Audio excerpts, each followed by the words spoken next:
एक breaking news. मुंबईमध्ये भाजपच्या कार्यकर्त्यांकडून 50 खोके एकदम ओकेच्या घोषणा देण्यात आल्यात। मुंबई महापालिकेच्या वॉर्ड क्रमांक 173 चेंबूर मधला हा प्रकार आहे। वॉर्ड क्रमांक 173 मध्ये शिल्पा केळुसकर भाजपच्या उमेदवार आहेत। या ठिकाणी हे घोषणा देण्यात आल्या। महत्त्वाचं म्हणजे विशेष म्हणजे भाजपच्या कार्यकर्त्यांकडून 50 खोके एकदम ओके अशा प्रकारच्या या घोषणा या ठिकाणी देण्यात आल्या। सध्या आपण भाजपचा उमेदवार ज्या ठिकाणी प्रचार करतोय त्या ठिकाणी आपण पोहोचलेलो आहोत आणि भाजपच्या शिल्पा केळुसकर 173 वॉर्ड क्रमांकामधनं उमेदवार आहेत, त्यांच्याशी आपण बोलणार आहोत। खरं तर तुमच्या उमेदवारीची चर्चा राज्यभर झाली। तुमच्या उमेदवारीच्या संदर्भात अजून देखील भाजपचे नेते जे आहेत ते आश्वासित पाहायला मिळत नाहीयेत। कशा पद्धतीने तुमचा आता प्रचार सगळा सुरू आहे?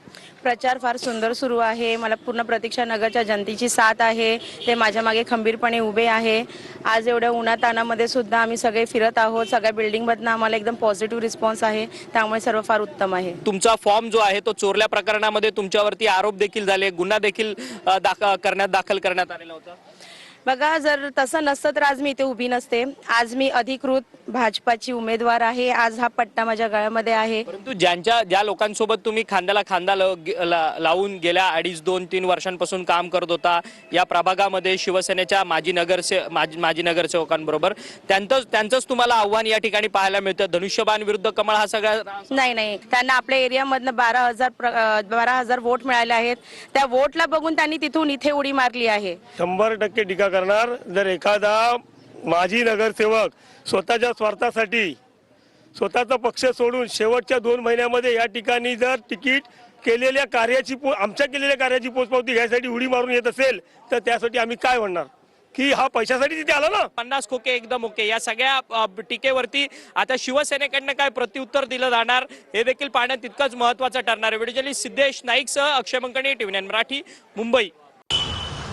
मी पण ऐकलं हे काही पण बडबड चालू आहे, लोकांना फसवेगिरी चालू आहे, त्यांची दिशाभूल करणारे भाषण करत आहेत हे लोक। कारण खरं सांगू शकतो की ज्या व्यक्तीने स्वतःच्या पक्षाला फसवलं, डुप्लिकेट फॉर्म बनवले, चोरी केली आहे, अशा व्यक्तीला जास्त बोलणं उचित नाही। त्याच्या पक्षाने त्याची FIR केलेली आहे। त्याचसोबत मला भीती आहे की आमच्या ट्रान्झिस्टरमध्ये राहणारे नागरिक या ठिकाणचे पेपर काढून कोणाला विकायला नको, ही मोठी भीती आम्हाला। पण त्यासाठी आम्ही जेवढं खंबीर आहोत त्या ठिकाणी लोकांना न्याय देण्यासाठी। पण सांगू यांच्या पायाखालची वाळू सरकली आहे। पेरलं ते उगवत असतं, यांनीच पेरलेलं यांच्या समोर ते उगवलेलं आहे। 50 खोके एकदम ओके ही घोषणा आम्ही देत होतो, आता भारतीय जनता पार्टी देते।